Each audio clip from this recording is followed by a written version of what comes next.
ഇത് പൂർണ്ണമാകാത്ത ഒരു മാന്ത്രിക ചതുരമാണ്. നിരയിലെയും വരിയിലെയും വികർണങ്ങളിലെയും സംഖ്യകളുടെ തുക തുല്യമാണ്. അതായത് ഇതാ, ഇവരെ കൂട്ടിയാൽ നമുക്ക് ഒരു സംഖ്യ കിട്ടും. ഇവയെ കൂട്ടിക്കഴിഞ്ഞാൽ ഒരു സംഖ്യ കിട്ടും. ഇവയെ കൂട്ടിക്കഴിഞ്ഞാൽ ഒരു സംഖ്യ കിട്ടും. അതേപോലെ ഇത് കൂട്ടിയാൽ, ഇവിടെ ഉള്ളത് കൂട്ടിയാൽ, ഇത് കൂട്ടിയാൽ, പിന്നുള്ളത് വികർണങ്ങൾ എന്നാ പറഞ്ഞ്. വികരണമാകുമ്പോൾ 7ഉം 6ഉം ഇവിടെയുള്ള സംഖ്യയും. ഇതാണ് ഒരു വികരണം. ഇനി രണ്ടാമത്തെ വികരണം എന്ന് പറഞ്ഞാൽ ഇവിടെ ഉള്ള സംഖ്യ 6 പിന്നെ y. ഓക്കെ, ഇത് കൂട്ടുന്നു. അപ്പൊ ഈ 9 രീതിയിൽ കൂട്ടിയാലും നമുക്ക് കിട്ടുന്നത് എന്തായിരിക്കും? തുല്യമായ ഒരു സംഖ്യയാണെന്നാണ് പറയുന്നത്. ഈക്വൽ നമ്പറാണ് കിട്ടുന്നത്. അങ്ങനെ ആവുമ്പോൾ എക്സ് പ്ലസ് വൈ എത്ര എന്നാണ് ചോദ്യം. അപ്പൊ നമുക്ക് ഇവിടെ എന്ത് ചെയ്യാന്നറിയോ?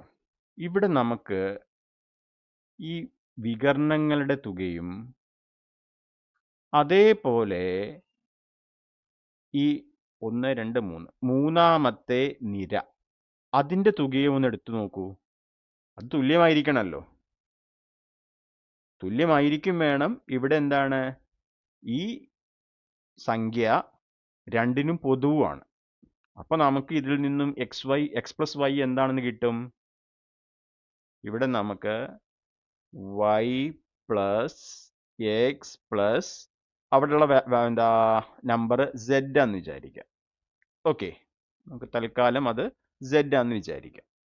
ഇവിടെ നമുക്ക് ഒരു z ഉണ്ടെന്ന് വിചാരിക്കുക. അപ്പോൾ വൈയും എക്സും സെഡും കൂട്ടിയാൽ എന്ത് കിട്ടണം?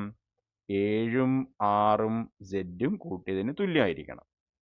അപ്പോൾ ഇവിടുന്ന് നമുക്ക് എന്താണ്? ഈ സെഡും ക്യാൻസലായി പോവുമല്ലോ.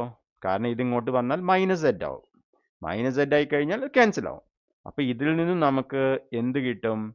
എക്സ് പ്ലസ് വൈ എന്ന് പറഞ്ഞാൽ 13 ആണെന്ന് കിട്ടും. ഓക്കെ, അപ്പോൾ ചോദ്യം കൃത്യമായി മനസ്സിലായി കഴിഞ്ഞാൽ ഇത് വളരെ സിമ്പിളായിട്ട് നമുക്ക് ചെയ്യാവുന്നതേ ഉള്ളൂ. ഓക്കെ, അപ്പോൾ ഇവിടെ നമ്മൾ എഴുതുന്ന ഒരു സമവാക്യം എന്ന് പറഞ്ഞാൽ എന്താണ്? മൂന്നാമത്തെ നിരയുടെ സംഖ്യകളുടെ തുക സമം വികർണങ്ങളുടെ സംഖ്യകളുടെ തുക. അപ്പോൾ y plus X plus Z 7 plus 6 plus Z, Z ക്യാൻസലായി പോവും. അപ്പോൾ നമുക്ക് എക്സ് പ്ലസ് വൈ 13 ആണ് എന്ന് കിട്ടും. അപ്പോൾ ഉത്തരം കിട്ടിയില്ലേ? 13. ഓക്കെ.